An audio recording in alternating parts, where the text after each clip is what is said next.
नमस्कार, मैं गौरी वर्मा और आप सभी देख रहे हैं आज की खबर। वक्त है उत्तराखंड बुलेटिन का। उत्तराखंड में सड़क दुर्घटनाएं कम होने का नाम नहीं ले रही हैं। उधम सिंह नगर के दिनेशपुर का मामला है। यहां पर जफरपुर गदरपुर मार्ग पर मोहनपुर के पास तेज गति से आ रहा कैंटर ने बाइक सवार बुजुर्ग को जोरदार टक्कर मार दी, जिससे मौके पर बुजुर्ग की मौत हो गई।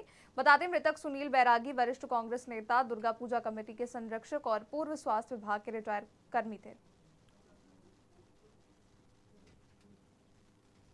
हल्द्वानी में बारिश में देवखड़ी नाले के उफान पर आने से दीवार टूट गई। इस वजह से कई घरों में पानी और मलबा घुस गया। सूचना पर पहुंची प्रशासन की टीम ने घरों से मलबा निकलवाना शुरू कर दिया। वहीं अब डीएम नैनीताल पीड़ितों का हालचाल जानने के लिए मौके पर पहुंची। जानकारी देते हुए डीएम ने क्या कुछ कहा है, आइए सुनवाते हैं। काफ़ी तेज़ जो बारिश है, लगभग 160 mm 1 घंटे के अंदर बारिश हुई है और एकदम एक एरिया में ज़्यादा पानी आने की वजह से ये जो नाला है हमारा आमपानी नाला, इसमें काफ़ी मलबा और बोल्डर्स आए, तो उसकी कुछ दीवार क्षतिग्रस्त होने की वजह से आबादी की तरफ पानी भर गया। काफ़ी लोग प्रभावित हुए हैं, लगभग 300-400 लोग हैं जिनके घरों में थोड़ा बहुत जो है पानी गया है। कुछ लोगों के घरों में ज़्यादा नुकसान हुआ है जो बिल्कुल कॉर्नर। सुप्रीम कोर्ट द्वारा अनुसूचित जाति और जनजाति में आरक्षण को संसद सत्र में लाकर निरस्त करने के आदेश दिए गए, जिसके बाद से पूरे देश में एससी और एसटी समाज द्वारा भारत बंद का आह्वान किया गया।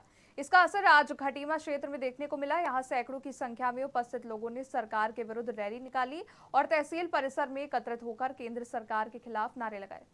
प्रकरण ये है, आपको सर्वविदित है, पूरे देश में व्याप्त है कि सुप्रीम कोर्ट ने आरक्षण समाप्त करने के लिए भारत की सरकार को अध्यादेश जारी किया कि इसमें आप निर्णय लें। लेकिन ये सुप्रीम कोर्ट में जो अपीयर हुए थे वो भाजपा के सांसद हैं, जिन्होंने जाकर के सुप्रीम कोर्ट में अपीयर हुआ और उसके खिलाफ आदेश की कॉपी ला करके सरकार को दी है।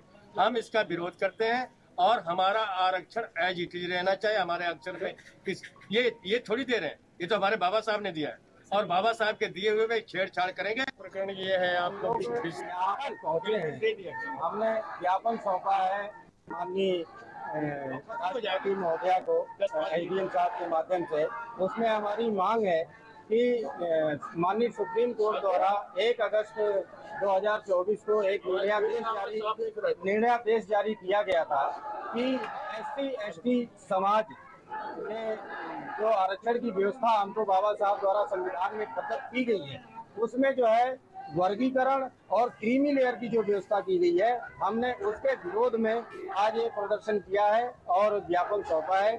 हमने ये मांग की है कि आगे सत्र बुला करके अनुसूची 9 में, संसद में अनुसूची 9 में जो है इसको पारित करा करके और जो यथास्थिति है हमारे आरक्षण की, उसको जो है रहने दिया जाए। इसके साथ किसी प्रकार की छेड़खानी न की जाए, क्योंकि अभी तक आरक्षण पूर्ण रूप से तो लोगों को मिल भी नहीं पाया है, एससी एसटी के लोगों को, क्योंकि राज्य सरकारों ने वैसे भी आरक्षण को तोड़ मरोड़ करके लागू कर रखा है। जो केंद्र में 15% एससी को और 7.5% एसटी को है, लेकिन वो राज्यों में वैसे भी नहीं लागू है। मोटे अनाज को लेकर आज हल्द्वानी में बड़े कार्यक्रम का आयोजन किया गया। कार्यक्रम का मकसद लोगों को मोटे अनाज, खासकर मक्का, बाजरा, झंगोरा के बारे में जानकारी देना था। कार्यक्रम में मक्के और झंगोरे और मंडुए के उत्पादकों का स्वाद लोगों ने लिया। वहीं आयोजकों ने कहा कि मोटा अनाज पहाड़ों की आर्थिकी का जरिया है। खासकर भुट्टा नैनीताल में काफी प्रसिद्ध है और आर्थिकी का जरिया है। लिहाजा भुट्टे के प्रति नई पीढ़ी को जागरूक करना और मोटे अनाज को बाजार में नया स्थान मिले, इसको लेकर भुट्टे का स्वाद लोगों को कार्यक्रम में मिला।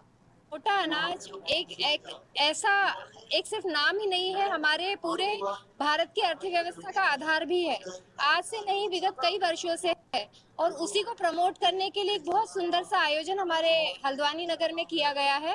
और इसमें कई तरह के मिलेट सिर्फ एक प्रकार की नहीं, कई तरह के विभिन्न प्रकार के व्यंजन यहाँ पर बनाए गए हैं, नए नए तरीकों से बनाए गए हैं, जिससे सिर्फ एक यही विषय उठकर आता है कि हमें अपने स्वास्थ्य के साथ में हमारी इकोनॉमी भी देखनी है और उसके लिए हमारे हल्द्वानी नगर में बहुत सुंदर प्रयास मिलेट्स को मोटा अनाज उत्तराखंड का एक संस्कृति को बढ़ावा देने के लिए और मोटे अनाज यहाँ जगह जगह पर होता है, उसको और ज़्यादा यहाँ के युवा रोजगार के रूप में ला करके उसको उत्पादन उसका अधिक करें और युवाओं को प्रेरित करने के लिए ये मोटे अनाज का एक बहुत बढ़िया कार्यक्रम है, क्योंकि मोटा अनाज हमारे स्वास्थ्य के लिए बहुत लाभप्रद है और देश दुनिया में इसका ये हमारे उत्तराखंड से जाता ही है, लेकिन इसका और ज़्यादा इसका विकास हो और लोगों को इसके बारे में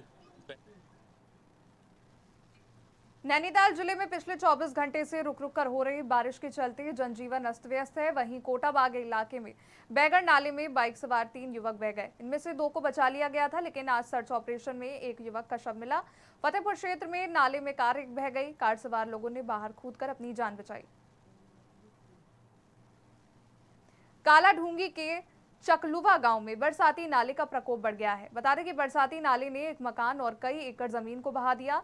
निहाल नदी का रुख चकलुवा की ओर बदलने से लगातार नुकसान हो रहा है। कल रात आए नाले ने रामपुर निवासी प्रेम बहादुर का मकान और कई ग्रामीणों की जमीन बहा दी, जिसके चलते उपजिलाधिकारी रेखा कोहली ने कहा कि पीड़ितों को मानक अनुसार सहायता दी जाएगी और नदी किनारे बसे लोगों को मानसून से पहले नोटिस जारी किए थे, लेकिन उन्होंने घर खाली नहीं किए।